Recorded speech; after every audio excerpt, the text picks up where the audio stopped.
Hi, everybody. Apologies that this presentation is in English, not in French. You definitely wouldn't want to hear me speak in French for this one. We are talking about, for this topic, Basecamp and beyond. As part of Paris Blockchain Week, we did perform with our Basecamp conference. And this is, really to celebrate the Sweet community and what we've accomplished since the launch of mainnet last year of May 3rd, 2023. Now, the reason of why we're here today is, in this world, we're at currently max centralization. What does that mean? Well, when you look at where we are, you have the likes of Google, Facebook, Microsoft, where they have their own walled gardens and their own kingdoms, essentially. I really should get out of the table. And with the centralization, while they reap the profits, the equity doesn't sit with the developers and builders, the businesses, or the users who drive that ecosystem. And ultimately, what you have is massive trust deficits. Now, we know that as builders and developers, you really want control of what you build, because it's not just about you being a cog in the machine, it's also ensuring that you have full ownership of your assets and control of the destiny of what you build within this space. The barriers, though, for Web3 product build is essentially three things that we've identified. The first one is user acquisition. Second is there's just not enough real-world assets. And the developer experience is essentially at risk because of contract security. We'll dive into this very shortly. So the first one is user acquisition. Right now, if you really think about real wallet usage, there's maybe, in terms of total addressable market, 100 million installs within the space of crypto. On top of that, not only is it hard to create the wallet, actually getting tokens in requires gas fee transactions, which is another bit of friction. So what SWE has done in terms of novel user acquisition methods is provide features to make the building experience easier. One such thing is ZK Login. With ZK Login, you have transactions that are built from a Web2 login infra, such as your Google account, Facebook, or for Asia, KakaoTalk, WeChat. The total addressable market in comparison when you have this OAuth single sign-on is you have 5.3 billion internet users who can address it. So in comparison, this is exponentially larger in terms of bases. Compared to 100 million wallets, you have now 5.3 billion internet users. In terms of friction with gas fees, we do sponsored transactions so that you can absorb the cost and you can make sure that when people enter your app experience, they don't have that first barrier of friction as well. The second barrier that we're facing is there's just not enough assets as we speak. The current makeup we have is that utility of smart contract platforms is equivalent to basically the total amount of useful assets that are there multiplied by the ability of programmability of each of these assets. It's very limited. And then the real world issues that people face when they create said assets is not being able to actually control full ownership of these tokens. SWE standards actually give people who issue these assets ownership and control. So closed loop tokens, as it stands as a standard for us, is that you're able to enable programmable assets where you have tokenization at the start. You're able to do KYC travel rules and other policy changes so that you don't have to try to build it from scratch. The second aspect is also the kiosk standard. This is actually really important because if you want to be a business, you want to make sure that you don't have to build all these rules from the start. Whether it's enforcing royalties, because that created a whole bit of drama last year with OpenSea, as well as controlling the usage of these assets. The last barrier that we have is the developer experience and contract security. So complex languages, it's hard enough trying to learn Web2, CS languages. Now add in the complexity of Web3 languages. Then, on top of that, even veteran developers within blockchain will tell you all the pain points of creating smart contracts with security flaws. We've seen that with a lot of hacks and drains that have been happening in the last, since the inception of blockchain itself. So the Move language as a solution from Sui is that we use objects to empower mainstream devs to write code in human-readable language. So the Move standard that we've created at Facebook since the start of 2018 is that the comparison we often make to make this easier to understand is that Solidity is like COBOL and Move is similar to JavaScript. It's really there for mass adoption of all developers. And then the Sui object-centric model we do is it's safe, it's familiar, and it's human readable to prevent mistakes in the contracting process. So what about performance, fees, security, tokenomics?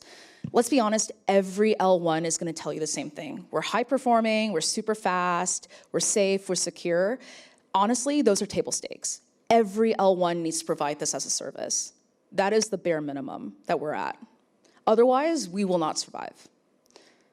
And if you look at where Sui has been since the inception of mainnet, what we have is we've, knock on wood, 0 network downtime.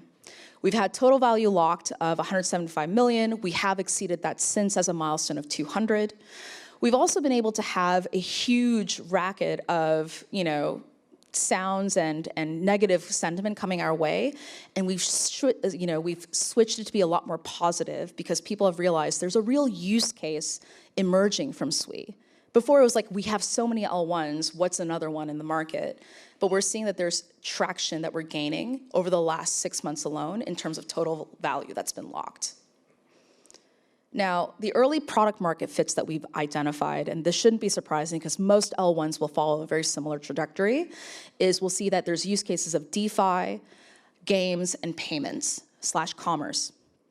Now, for the purposes of me and what I'm familiar with as a topic in my background, I'd love to dive into games with you.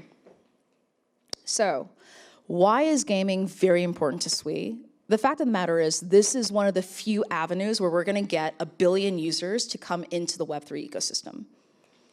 And the reason for this is gaming actually completely dominates all of the entertainment verticals. If you think about sheer numbers, there's 3.3 billion gamers globally, and they spent last year alone almost $200 billion. So when you think about the game industry in comparison to the rest of entertainment, it's almost double their nearest competitors. Gaming is, 192.7 billion with a B that they've generated as revenue last year versus film and music, where combined it's exceeding just a little bit over $100 million, $100 billion. Now, how does this affect Web3 usage? Right now, it's very niche. If you hear Web3 gaming, any gamer is going to probably get the ick and just say, I'm not into that type of thing. And the reason for that is right now, Web2 gaming absolutely dwarfs Web3. You have 3.3 billion Web2 gamers. In comparison, we have less than 0.1% who fall within Web3 gamers. That's 3 million. And if you think about how gaming can really bring in users, this is what we're really focusing on, is that gaming is the key as a breakthrough. It's the killer app that's going to make it accessible, and it's going to also bring experiences that are impacting your day-to-day. Think about how big Web2 games are. Right now, the 3 big titles, this should not be shocking if you're into games at any capacity. Fortnite has 250 million users per month. Roblox has equally 218 million. And their third place, Minecraft, is 166. For Netflix, the CEO, Reed Hastings, was very clear when he said, look, guys, I don't consider streaming service as my competition. I want to get viewers away from games and to come and have their watch time on my Netflix app. It is, right now, gaming is ruling every facet of entertainment, from IPs to full engagement of consumers. Also, this is the interesting thing. If you say GameFi, a lot of gaming people will probably hate it, but this is true, is that gaming is going to bring DeFi to the masses. Already in Web2 games, if you think about how gamers are interacting with monetization, marketplaces, Steam Marketplace, Xbox Live, if you do PlayStation Network, people are already used to doing credits. Also with Roblox, people use Robux. So this is already a built-in behavior within Web2. It would be super powered within the world of Web3. So we know that with tokens as a gateway, we're going to have more people who are going to want to use GameFi as a mechanic. Now, why are game developers choosing Sui?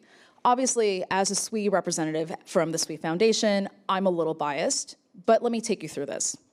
So we believe that our technology is unparalleled, and it's really there to help scale and superpower game developers.